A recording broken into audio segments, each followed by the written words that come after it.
கனமழையால் தூத்துக்குடி புதிய பேருந்து நிலையம் அருகே வாகன நிறுத்துமிடத்தில் நிறுத்தி வைக்கப்பட்டிருந்த ஏராளமான இருசக்கர வாகனங்கள் அனைத்தும் நீரில் மூழ்கியிருக்கின்றன.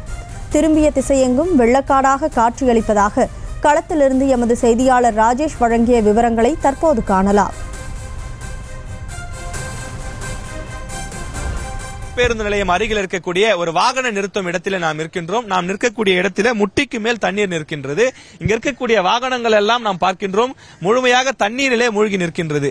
கிட்டத்தட்ட நேற்றிலிருந்தே இது போன்றுதான் இருக்கக்கூடிய ஒரு நிலைமை இருப்பதாக குறிப்பிடுகின்றார்கள். இங்கே வாகனங்களை நிறுத்திவிட்டு அருகில் இருக்கக்கூடிய பேருந்து நிலையத்திற்கு சென்று அவர்கள் ஏறி பல்வேறு ஊர்களுக்கு பல கிலோமீட்டர் தூரத்திற்கு பயணித்து அவர்கள் வேலைக்கு சென்று வருவது வழக்கம். எனவே அப்படி வாகனங்களை நிறுத்திவிட்டு சென்றவர்கள் தற்போது பாதிக்கப்பட்டிருக்கக்கூடிய ஒரு சூழல் ஏற்பட்டிருக்கின்றது. ஒரு வாகனத்தை நிறுத்திவிட்டு வந்த நபர் ஒருவர் தற்போது இங்கே இருக்கின்றார். நம்ம அவரிடம் கேட்டு தெரிஞ்சுக்கலாம் இப்ப நம்ம என்ன நடந்திருக்கு அப்படிங்கறத. சார் இப்ப வணக்கம். இப்ப நீங்க இப்ப இந்த இடத்துல ஹெல்மெட்டோட வந்திருக்கீங்க, உங்க வாகனத்தை இங்க விட்டுட்டு இருக்கீங்களா? ஆமா சார், நான் இங்க ஒர்க் பண்றேன். இங்க இருந்து ஒர்க் பண்ணி ஒரு நைட்ல இருந்து வெயிட் பண்ணிட்டு இருக்கேன். இங்க இருந்து என் வண்டியே தேடி எடுக்க முடியல. நான் ஒரு பேங்க்ல வேலை பாக்குறேன். இங்க இருந்து போனா என் வீட்டுக்கு போனா 8 hours ஆகும். எப்படி போறது எப்படி வைக்கிறது, பஸ் எதுவுமே இல்ல. வண்டியே தேட வேண்டியதா இருக்கு. இதை பாத்தீங்கன்னா வண்டி எங்க இருக்கு எது இருக்குன்னு தெரியல. சுத்தமா தேடதான் செய்யணும். இப்ப ஒரு வண்டி எடுத்துட்டு வந்துட்டா தேடி கண்டுபிடிச்சு போக முடியுமா? போறதுக்கான வாய்ப்பு இருக்கா? தண்ணியில எங்க போக முடியும்? எங்கேயும் போக முடியாது. பஸ் கிடையாது, ஒண்ணு கிடையாது. நம்ம வண்டி எடுத்துட்டு போனா கூட அவ்வளவு டிராபிக் இருக்கு, உள்ள போக முடியாது. வண்டி இதுல தேட முடியுமா சொல்லுங்க? இதுல இவ்வளவு தண்ணி இருக்கு, இதுல எங்க தேட? நிச்சயமாக தற்போது இவர் சார் குறிப்பிட்டது போல நிலைமை இப்படியாகத்தான் இருக்கின்றது. நேற்று இரவிலிருந்தே பலரும் காத்து கொண்டிருக்கக்கூடிய ஒரு சூழல் இருக்கின்றது. அதே போல நமக்கு பார்க்கிறோம் கண்ணு கெட்டிய தூரம் வரை கிட்டத்தட்ட ஒரு ஆயிரக்கணக்கான வாகனங்கள் இருக்கின்றது. ஒரு 2000 வாகனமாவது குறைந்தது இந்த இடத்துல இருக்கும். இந்த வாகனங்கள்லாம் தண்ணீரில் இருக்கின்றது. நாம் ஏற்கனவே சென்னையிலேயே பார்த்திருக்கின்றோம். வாகனங்கள் தொடர்ந்து 2 நாட்கள் 3 நாட்கள் தண்ணீரில் மூழ்கி நின்றால் என்ஜின் பழுதாகிவிடும்.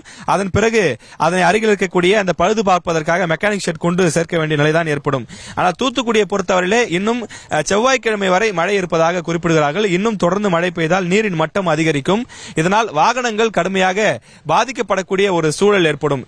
அதே போல தூத்துக்குடி மாநகராட்சியை பொறுத்தவரையிலே தொடர்ந்து பல்வேறு நடவடிக்கைகளை எடுத்து வருகின்றார்கள். அமைச்சர் கீதா ஜீவன் அவர்கள் கூட சென்று அந்த மீட்பு பணிகள் எப்படி நடைபெறுகிறது என்பதை பார்வையிட்டு வருகின்றார்.